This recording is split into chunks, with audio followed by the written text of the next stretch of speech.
The main purpose of cooking vegetables is to make them more edible, palatable, and digestible. The downside, though, is that cooking may adversely affect the levels of nutrients, especially the heat-sensitive and water-soluble ones. But even if you boil greens for 10 minutes, the drop in antioxidant capacity, for example, which is a rough proxy for phytonutrient retention, isn't that much. Yes, there's a significant drop in each case, a 15 to 20% drop, but most of the antioxidant power is retained, even if you boil lettuce for 10 minutes.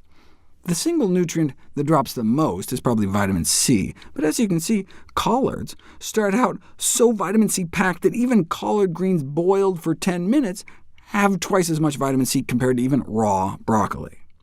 You can see the vitamin C in spinach really takes a hit. Even just blanching for 5 minutes can cut vitamin C levels more than half, with more than 90% dissolving away into the water after 15 minutes, though most of the beta-carotene, which is fat-soluble, tends to stay in the leaves.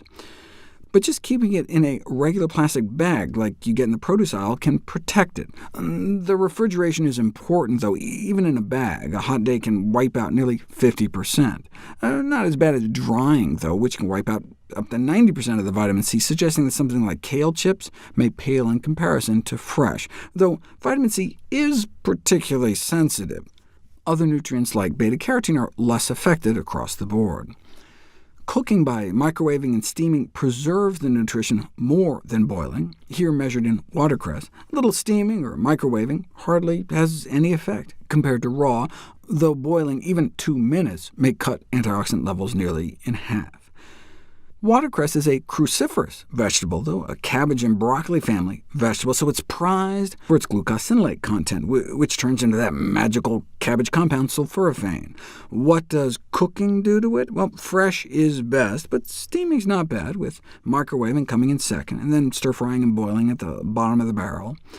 The glucosinolates in other cruciferous vegetables are also significantly affected by boiling. The researchers conclude that red cabbage is best consumed fresh, and look, not just in salads. As I talked about in How Not to Die, I always keep a red or purple cabbage in my crisper to cruciferize my meals, slicing off shreds and putting it on basically anything. But if you are going to cook it, steaming may be the best bet so as to retain the optimum benefits of the health-promoting compounds.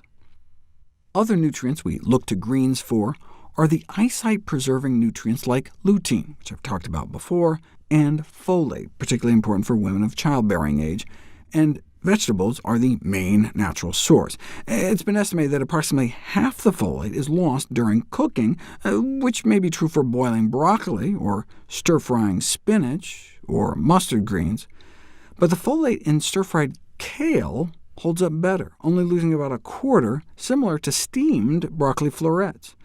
But note that broccoli starts out so high that even boiled broccoli has more folate than raw spinach.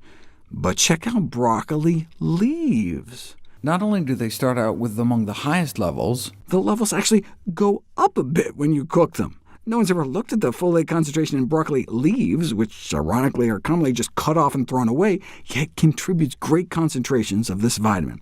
Therefore, we should make sure to eat them. Note they also compared thinly sliced kale to kale just torn into larger pieces to determine if a larger surface area of exposure would promote greater losses of folate in kale. However, no effects were found, so slice away. Here they just looked at stir-frying. What about the effects of other cooking methods on kale?